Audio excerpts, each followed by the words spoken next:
Medida Saúde. Oferecimento Two Wins. Somos feitos de laços. Olá pessoal, boa tarde para quem está aí ligadinho, no portal RDC. E o Na Medida Saúde, que sempre traz assuntos aí bem interessantes sobre saúde, qualidade de vida e bem-estar. Hoje a gente vai estar falando de um tema que é até meio desconhecido por muitas pessoas, que é a paralisia de Bell. Um problema aí de saúde que nos pegou de surpresa na nossa querida Vivian aqui, que é a nossa parceira do Na Medida Saúde há algumas semanas, e a gente ficou bastante preocupado e sem entender sobre esse assunto. Então a gente resolveu trazer aqui para você, que nos acompanha, para a gente tentar entender um pouquinho qual é a diferença dessa paralisia para um AVC, que muitas pessoas confundem, Existe aí um desencontro de informações sobre esse tema. E para explicar melhor, a gente conta também com a participação da fonoaudióloga, a Emily Dalben Paim, que vai trazer aí todas as dúvidas para a gente no quadro de hoje. Boa tarde, meninas. Olá, boa tarde, doutora Emily. Boa tarde, pessoal. Então, a gente sempre falando sobre saúde e hoje trazemos aí um assunto tão delicado, que me acometeu no dia 10 de novembro, Então, não tinha como não trazer, não tinha como não expor, as pessoas precisam saber, logo nós, mana, que trabalhamos com a verdade, com a questão da saúde. Então, hoje, um pouco sobre isso, que é desconhecido para muitas pessoas, e também tem muita informação errada sobre o tratamento, sobre os procedimentos que devem ser feitos.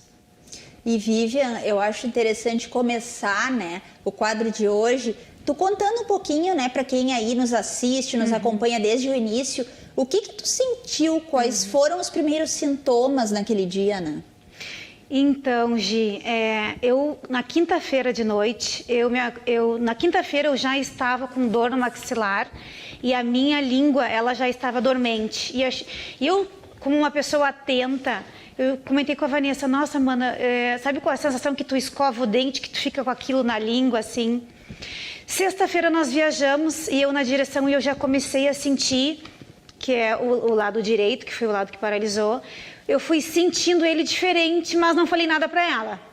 Chegamos em Garopaba, eu disse, mana, olha minha boca tá torta.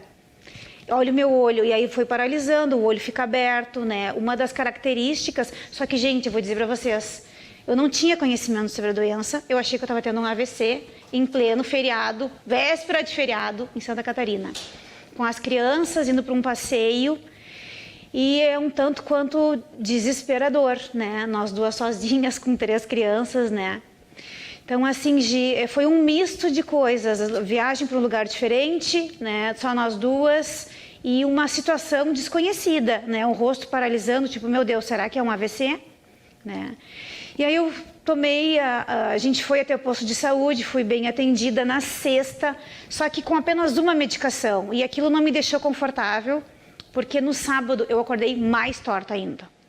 Vocês pensam no desespero de uma pessoa que está sempre se filmando, sempre postando, e daqui a pouco a tua boca está caída, o teu olho não fecha. E aquela coisa, vou para o parque ou não vou, estou aqui para isso, o que eu faço? Recorri mais uma vez ao posto de saúde, com a graça de Deus foi super bem acolhida, porque de tudo que eu já ouvi, eu podia evoluir mais ainda, Então o médico entrou com mais uma outra medicação, com aciclovir, e ali a gente já descartou a ideia de AVC, então foi um alívio, e aí ele disse para mim, Vivian, usa a medicação correta, coloca um óculos escuro e vai brincar.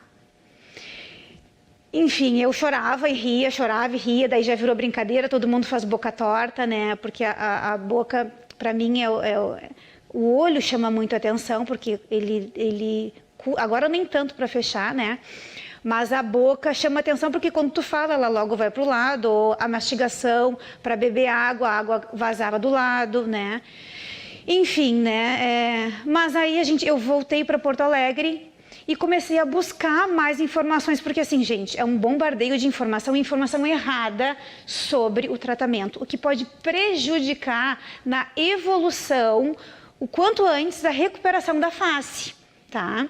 Então, por isso, a nossa preocupação em trazer uma profissional e a pessoa que me acompanha hoje, né, a Emily, que está me acompanhando no meu tratamento, para explicar para vocês, porque não é do frio para o gelado, não é, né, não, foi do frio para o gelado, tem muita informação errada. Quente, né? É, do frio pro quente, desculpa, né? Então, a Emily tá aqui para esclarecer algumas coisas para vocês, né? E eu também trouxe umas imagens horríveis, porque hoje eu tô bonita, né? Hoje eu tô bem, hoje eu tô bonita. Tá se recuperando. Tá me recuperando, é. E a Vanessa até depois vai nos contar um pouquinho, né? Aí vou esperar ela se recuperar, que eu já senti que ela tá bem emocionada falando nesse assunto, né? Mas a gente começa ali falando com a Emily, que tá acompanhando, tá tratando a Vivian, para nos falar exatamente o que é a paralisia de Bell. Então, boa tarde a todos. É um prazer estar aqui falando sobre paralisia de Bell. Gostaria inicialmente de agradecer o convite, ainda mais por estar falando de um tema tão importante que ainda é pouco abordado na mídia. A paralisia de Bell nada mais é do que uma paralisia, como o próprio nome diz, ou uma redução de movimento dos músculos da nossa face. Geralmente ela acontece unilateral, então em um dos lados do rosto, e na maioria dos casos ela acomete desde a parte superior do rosto até a parte inferior. Então, como a Vivian já tinha comentado algumas características, o paciente passa a não conseguir piscar fechar completamente o olho, o lado funcional, o lado normal pisca naturalmente, o outro pisca mais devagar, precisa de mais esforço para conseguir fechar completamente, fica com dificuldade de mastigar daquele lado, o lábio não fecha completamente, então na hora de falar, os sons que envolvem o movimento dos lábios, o selamento dos lábios acabam saindo distorcidos. A Vivian é uma comunicadora, então para ela isso teve um impacto muito grande, porque ela utiliza a comunicação como ferramenta de trabalho. E como tem essa alteração na musculatura, acaba que a rima labial, o cantinho do lábio, fica desviado no sorriso e em tarefas que exigem movimento, que exigem contração muscular. Uma vez que eu não tenho essa contração, esse movimento acontecendo, eu tenho um prejuízo tanto nas funções que a gente realiza na cabeça e no pescoço, quanto na estética, na harmonia facial. Então, visualmente, a gente vê que um lado fica com a musculatura um pouco mais caidinha e o outro permanece como era antes. A paralisia de Bell, ela foi descrita pela primeira vez em 1821 por um cirurgião, um médico cirurgião, e ele descreveu a doença com as suas características como a gente tem descrito hoje. E ela recebeu o nome de paralisia de Bell em função de uma homenagem a esse médico que descreveu pela primeira vez. Muitas coisas avançaram, mas a paralisia de Bell ainda é, na maioria dos casos, idiopática. Então, a gente não tem um diagnóstico certo. Existem algumas possibilidades de tratamento, né? E, inclusive, nós temos fotos ali, vamos pedir para a produção já ir colocando no ar para o pessoal até ter um conhecimento maior. Mas eu já te pergunto, né, Emily, o que desencadeia a paralisia de Bell? Como é que as pessoas podem identificar esses primeiros sinais? O que desencadeia, em alguns casos, ainda a origem é desconhecida, mas em outros casos, uma das possibilidades é por algum vírus, como Epstein-Barr vírus, herpes simples, herpes zoster, que são os mais comuns. E esse vírus, ele acomete o nervo facial, que é o nervo que emite o impulso nervoso que vai até os músculos que são responsáveis pela nossa expressividade, pela expressão, pela mímica da nossa face. Se eu tenho um nervo que é acometido, ele fica inchado. Então, todo o impulso nervoso ele fica bloqueado de chegar até o músculo e eu tenho uma musculatura que não recebe o impulso do nervo e, por isso, não desencadeia, então, uma contração muscular. Basicamente, essa é uma das principais causas. Sim, e a Vivian agora está fazendo o tratamento, né? Foi legal porque ela procurou rapidamente esse tratamento, né? Mas isso pode evoluir? Como é que funciona? Ou depois do tratamento já não tem mais preocupação? Como é que é? O tempo entre o aparecimento dos sintomas, o diagnóstico e o início do tratamento é fundamental para um excelente resultado. Acho que isso é o que dita se depois do tratamento ela vai ficar com algumas sequelas ou não. A Vivian procurou rapidamente, ela teve uma excelente percepção. No caso dela, os primeiros sinais nem se deram na mímica da face, foi uma sensibilidade na língua. Então, ela já percebeu que tinha alguma coisa diferente e foi procurar atendimento rapidamente. Quanto antes se faz o diagnóstico, se inicia o tratamento, que muitas vezes envolve o uso de medicamentos, e o exercício com o fonoaudiólogo, por exemplo, antes se tem essa reabilitação da movimentação da musculatura. Sim, e aí quando a gente fala em diagnóstico, né, Emily, quais seriam os primeiros profissionais que se deve procurar quando acontece esse problema de saúde?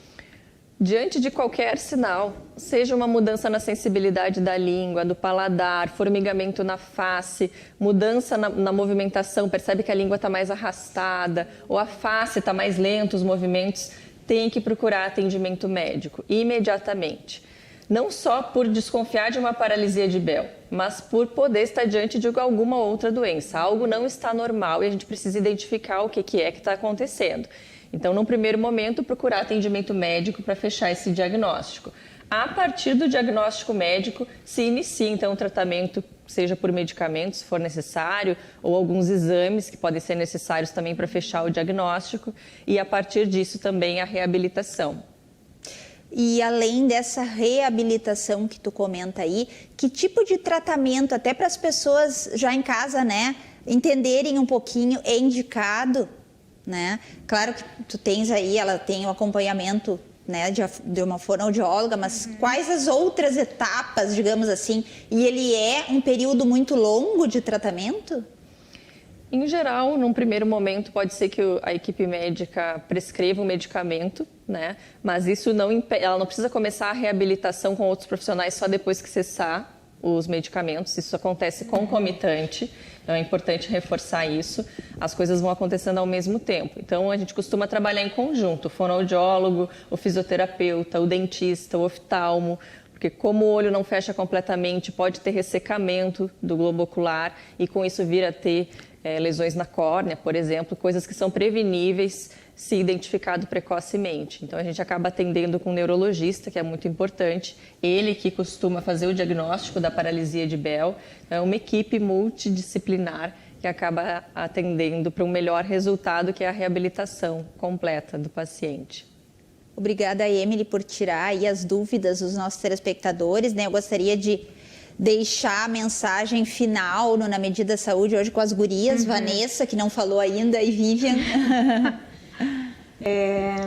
O que eu tenho para dizer para vocês é que nós somos energia, não adianta a gente só cuidar da alimentação, praticar esporte, nós também precisamos cuidar da nossa saúde emocional. Talvez o que tenha desencadeado na Mana esse processo da paralisia tenha sido por estresse ou simplesmente emocional. A gente ainda não sabe a causa certa. A única coisa que nós sabemos é que nós podemos contar com o apoio de todos os amigos, né, que tem nos acompanhado aí todos esses dias. Não é fácil, né, porque mexe com a autoestima. E eu indiretamente também sofri por isso, porque a gente fica chateado, né? Mas estamos juntas, um dia de cada vez. Gratidão, Emily. Gratidão, Giana, por poder estar aqui, né, apresentando para vocês um pouquinho, tirando um pouco essas duas dúvidas, né? Eu fico até um pouco nervosa porque eu estou emocionada, mas é isso, né? A gente cuidar da gente com carinho, né?